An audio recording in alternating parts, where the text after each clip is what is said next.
Hey YouTube, Jake Kilroy again.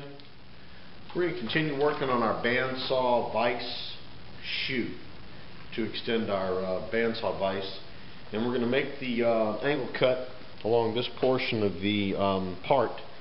Really, the only real reason to do that is to take some mass off the part, relieve it, make it look a little better, and to give better access to the set screws that are going to lock the part into place when we use it on the bandsaw. And we're going to make the cut on the Kearney Trekker. And really kind of the purpose of the video here is to kind of demonstrate the versatility of the universal head. This is what this is called, the universal head on my Kearney Trekker here. And because we're going to make the angle cut. The head pivots this way, and it also pivots this way. So you can pretty much get any kind of angle you want. The ram also extends out quite a bit so that you can utilize fairly extreme angles. So what I'm going to do now is I'm going to turn the camera over so you can see a little better. I'm going to extend the ram out, and then we're going to tilt the head this way 45 degrees to make that cut. And the reason we're doing it, we're tilting it this way instead of this way, because I'm lazy, because there's a screw assist on this axis that allows you to fairly easily position the head. The head portion here weighs about 600 pounds, right? So this portion of the head also articulates, but the only way to move it is with good old-fashioned manual power, and it's somewhat of a booger to move, so to get precisely located. Because what happens is you loosen all the bolts up that hold it, and then when you swivel it, it wants to swivel back. So it's hard to kind of lock it down. So it's a lot easier to manage this axis over here. So let me move the camera around and we'll get busy with that.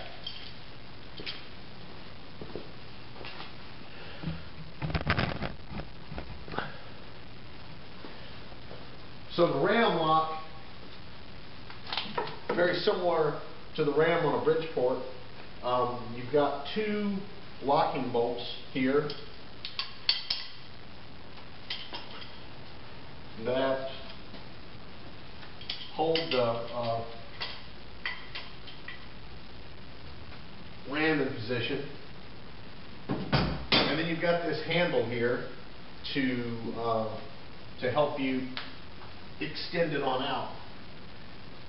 And it's pretty easy. It's got a gear track. It's got just a rack gear in the center of the dovetail here that is driven by a shaft here and a spur gear up under the ram. And then once you get it where you want it, just snug it down. You don't really have to get it tight. That'll do it right there. So now I'll move the ram out where I can get to the vertical head just for easier access for my part. And so I'm going to go ahead and do that.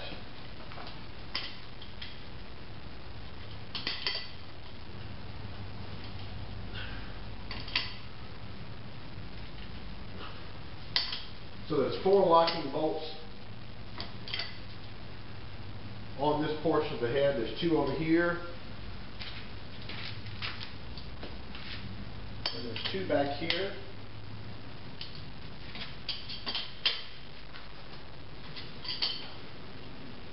And again, it doesn't take but about a quarter turn. And then in order to manipulate this, right up here, see if you can see that. Yeah, you can see it there. This is a square drive gear, worm gear, that engages this gear here and allows you to position the head really precisely. And this is graduated around the side. And what I have to make that easy is a square drive 5/8 inch socket. It's a square socket, an 8-point socket. And that makes it really easy. So let me get a ratchet handle, and then we'll go ahead and set that angle. Here's the ratchet handle.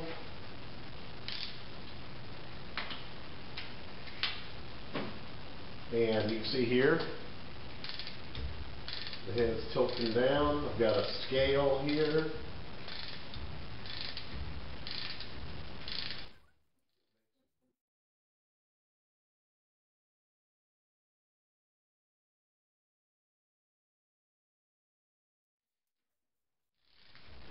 Sorry for blocking your view.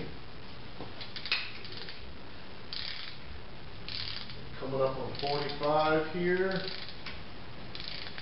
Right about there. Now, obviously, if you were doing a more precise, if you were doing a cut where the angle of the cut was of a very important dimension, you could use your various types of measuring devices, indicators, angle plates, sine plates, to set this angle more precisely than what I'm doing here. But for this cut, since it's basically cosmetic, this is fine. This is also a really good time to grease the zerks and do other things because it's all easily accessible. So let me get the wrench, and we will tighten this back up. Alright, we're set up to take this first angle cut here. That's this big cut here that we're going to take. This is, strictly for cosmetics. So we're just going to cut off. Keep making passes until it looks good. So let me fire the machine up here. Alright, we're set up here with a 1.5 inch 6 flute end mill. We're running at 216 RPM. That'll give us about 85 surface feet per minute. You got to be careful with this cut because you notice the rotation of the cutter is trying to lift the part. So we're gonna take it easy. We're not gonna be real aggressive. Alrighty. We'll let the machine warm up a little bit, and then we're gonna start cutting. So be back in just a second. We got the machine warmed up a little bit. We're gonna come over until we just touch.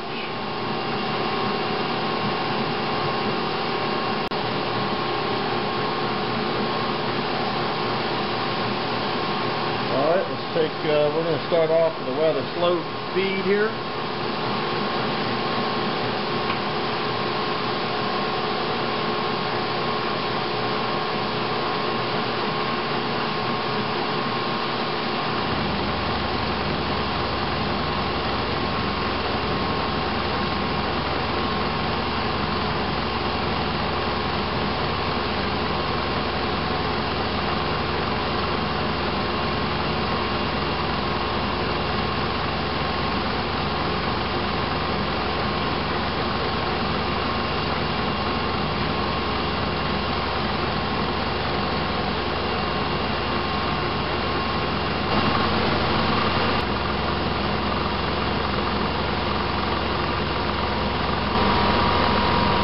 Taking about a 1/4 inch deep pass here at 3.7 inches a minute and 216 RPM.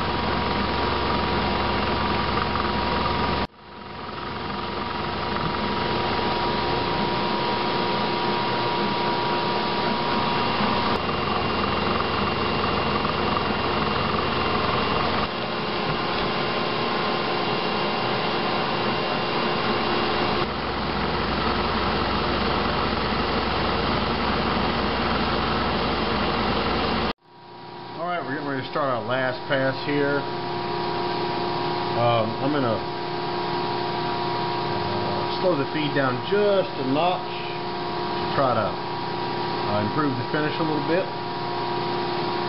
And then we're going to go over and we're going to take the bevel on this side, which is a lot smaller. So here we go. Oh, and I'm only cutting in this direction now because piles the chips up nicely on the table cover rather than throwing them all over the room.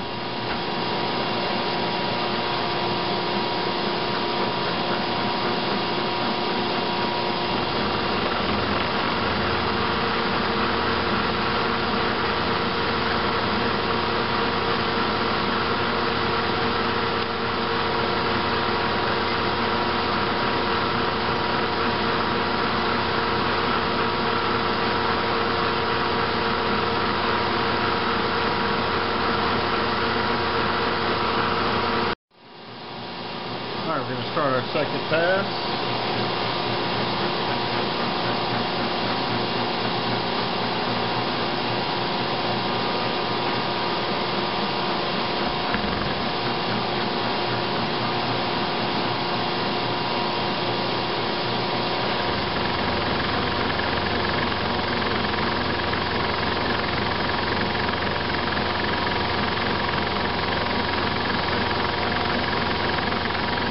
Taking a depth cut here about 0.2 inches,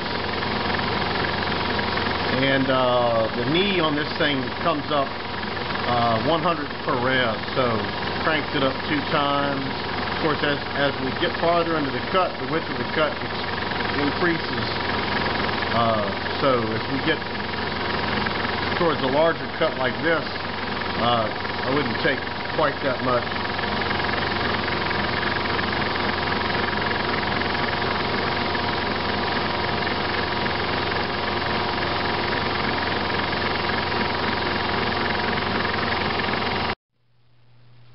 So we finished taking those 2 cuts, and we're going to get back on with that in a second. Right now we're going to go over some new goodies. Stuff. Let me move the camera over and give you a close-up of what we got.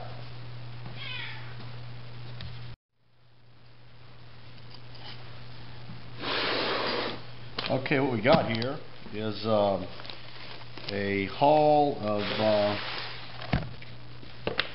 horizontal milling cutters.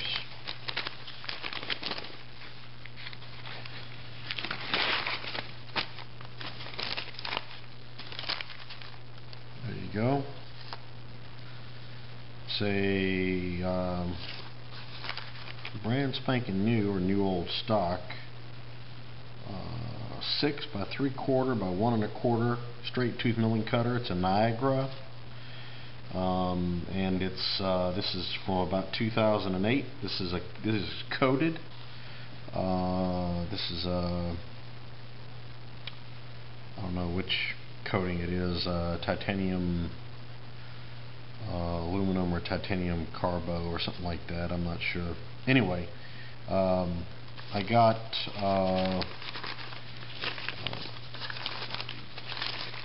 snagged these off of eBay, the Great Evil, and got quite a few, as you can see here. This is a 3/4. Here's another 3/4, 2 3/4. Oh, excuse me, 3. Got 4 of those, 3/4 inch. There's a 9/16, and there's another 9/16, 2 9/16, a couple of 7/16, and here's a 1/2 inch. I believe this is a yeah, this, you can tell this is a little darker color. This is a titanium aluminum nitride coated. You can tell by the rainbow there. This is a 6 by 1/2 by 1 1/4. 1 1/4 is the arbor size I like to use the most. And I got 4 of these 1/2 inches here, which is really just quite a haul. So this is a lifetime supply for someone that isn't using this in a production. We got 4, 8, and 12 big 6-inch horizontal milling cutters there. So that is fantastic in and of itself. It's a great haul. I paid about 20 bucks a piece for those, And then I got a couple more here. This is a 6 by 1 stagger tooth, which is a very one of my favorite sizes. And the stagger tooth is great for hogging. And this is a 6 by 13/16 stagger tooth. Again, these are regrinds. They're nice and sharp, and these are great for hogging. So it's very similar. The 6 by 1 is the exact cutter. You can see what my field of view is there. Yeah, here we go. So the all of this cutting here, this slot and this top, were all cut using a cutter similar to this. It's a 6 by 1 stagger tooth milling cutter. So these are great at removing metal. The other thing is, you don't have to have a humongous horizontal mill to use cutters of this size. You know, obviously, the smaller diameter of the cutter, it's a rigidity thing, right? The smaller the diameter of the cutter, the more rigid. But sometimes you need a little reach, and so the bigger cutters come in real handy. And one of the kind of the ironic twist of eBay, bigger cutters are cheaper because fewer people buy them. But you don't have to have a huge mill to use cutters of this size. Just do the math, do your speeds, your feeds, and figure out your horsepower requirement to take the volume of metal in terms of cubic inches per minute, and that'll tell you if your machine can handle the cutter or not. Not the fact that the cutter is a particular diameter or whatever. You know, you can put a 2-inch end mill in a Bridgeport if you take a light enough cut. So, you know, to other guys out there that have horizontal machines, you know, don't shy away from. I've even got a couple of 7- and 8-inch cutters, right? And they're mighty handy for some operations, and it does allow you. The bigger cutters do allow you to get a faster surface speed when you're doing work in aluminum. So, anyway, let me put this stuff up, and we'll get back on our workpiece here.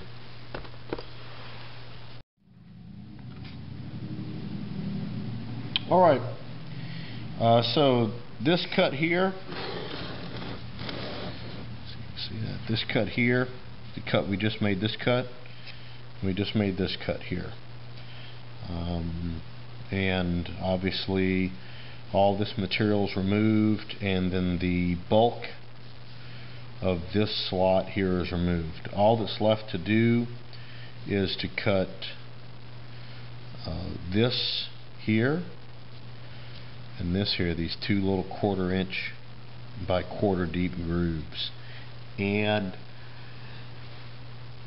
you know, ideally use a key seat cutter, like maybe a an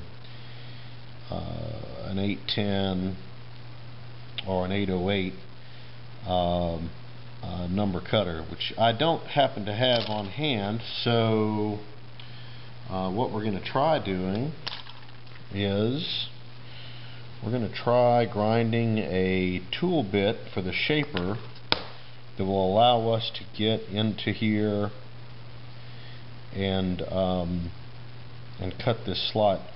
My only concern is I don't think I can. I'll either have to cut something really goofy to get this one here, right? Pretty weird. This is obviously larger than life size. Alright, so I'm going to lay out. Got a piece of tool steel here. I went and I cleaned up these flats here to take the rough unfinished, unground surface off, just to give me something smooth to lay out my tool bit on. My cut.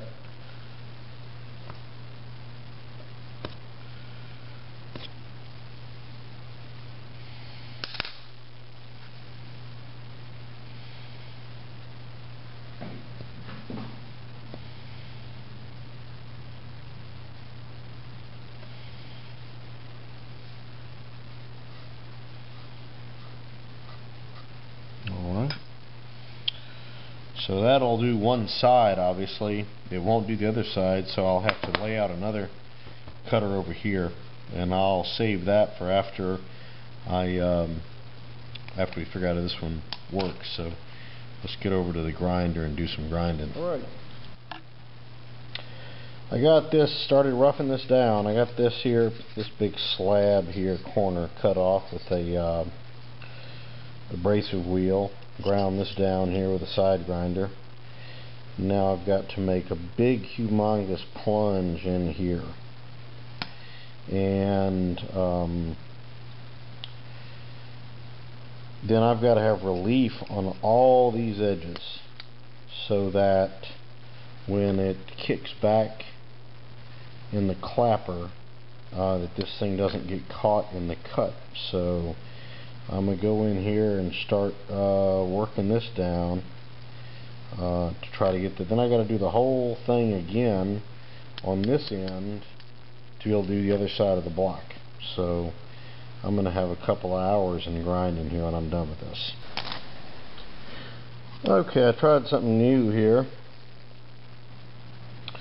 I stuck this thing under my abrasive cutoff saw and chewed out a big hunk of this waste here in the middle that would take me forever on a grinder, and now I'm going to get my side grinder in here and flatten this stuff out. Alright, we're making some progress here. Start to get this cleaned up here. This can got rake here, got relief here. Got relief on the cutting edge, behind the cutting edge. I've got relief to this side. I've got to make sure I've got enough hogged out here to get into the workpiece. This one will do this side here. I think I got plenty of room there. And kind of see where that's going to go. It's actually a little bit longer than it needs to be, but it's getting late, so I'm going to call it an evening, and we'll be back in the shop tomorrow, and we'll give this a go here and get this baby in the shaper and try give cutting that slot a try. If I can get the angles worked out right so that the tool can lift, come back through the cut like so, then we shouldn't have any trouble getting it done. So anyway, you guys have a good evening, and I'll be back with you soon.